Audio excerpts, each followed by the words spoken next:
আজ তোমাদের সাথে মুসুর ডালের ডাল পুরি আমি তোমার শেয়ার করছি।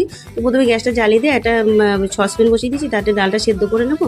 এরপর ডালটা ধুয়ে আমি খুব সুন্দর করে এবার এটাকে সেদ্ধ করে নিচ্ছি। নিয়ে তারপর দুটো কাঁচা লঙ্কা কুচি দিয়েছি। এবার সেদ্ধটাও হয়ে গেছে। এরপর আমি ময়দার ডোটা মেখে নেবো। তাতে সামান্য লবণ, 2 চামচ তেল আর একটু জোয়াইন দিয়ে এটাকে খুব সুন্দর করে একটা ডো মেখে নেবো। ঠিক আছে, এবার এটাকে মেখে 5 মিনিটের জন্য এটা ঢেকে রেখে দেবো। তোমাদের ভিডিওটা যদি খুব ভালো লেগে থাকে অবশ্যই লাইক শেয়ার সাবস্ক্রাইব করতে ভুলো না, বেশি বেশি করে কমেন্টও করো। তো 5 মিনিটের জন্য ওটা ঢেকে রেখে দিলে এরপরে গোটা আমার যে ভাজা মশলাটা লাগবে তার জন্য আমি গোটা জিরে, মৌরি আর ধনে আর শুকনো লঙ্কা এটাকে একটু হালকা রোস্ট করে নিলাম। নিয়ে এবার একটা ছোট্ট যে হামানদিস্তা আছে তাতে একটু আমি এটা কুটে নেবো। তারপর ওই ননস্টিকটার মধ্যেই আমি সামান্য একটু সাদা তেল দিয়ে দিলাম, অল্প একটু কালো জিরে আর একটু মানে আদা থেতো করে দিয়েছি। তোমাদের কাছে যদি হিং যদি থাকে একটু হিংও দিয়ে দিও, খুব ভালো লাগবে সেন্টটা।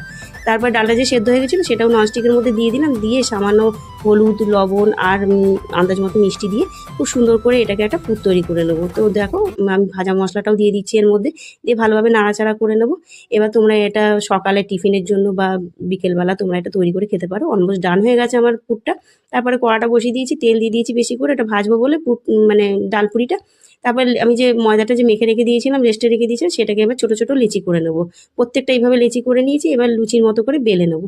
এবার বেলেনের মধ্যে হালকা একটু তেল লাগিয়ে নিয়েছি যাতে লেগে না যায়। এরপরে আমি যে ডাল পুরটা যে করে রেখেছিলাম সেই ডাল পুরটা আমি এই যে এইভাবে স্টাফিং করে নেবো। ঠিক আছে, প্রত্যেকটা খুব সুন্দর করে মুখটাকে বন্ধ করে নেবে।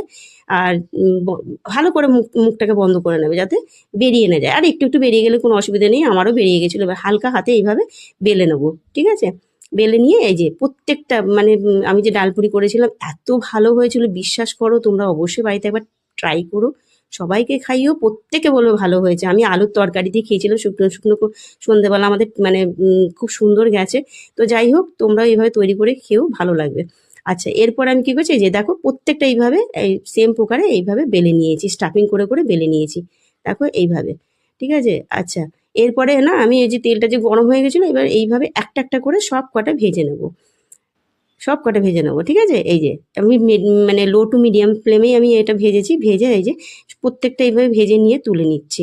আর এইভাবে অল্প অল্প করে না ওপর দিকে একটু তেলটা দিয়ে দেবে, তাতে মানে খুব সুন্দরভাবে সারা জায়গায় এটা লাগবে তেলটা। এতক্ষণ তোমাকে মানে দেখিয়েও দিচ্ছি ছিঁড়ে। তারপর দেখো আমরা এই আলুর তরকারি দিয়ে আর সন্ধেবেলাটা খুব সুন্দরভাবে কেটেছে।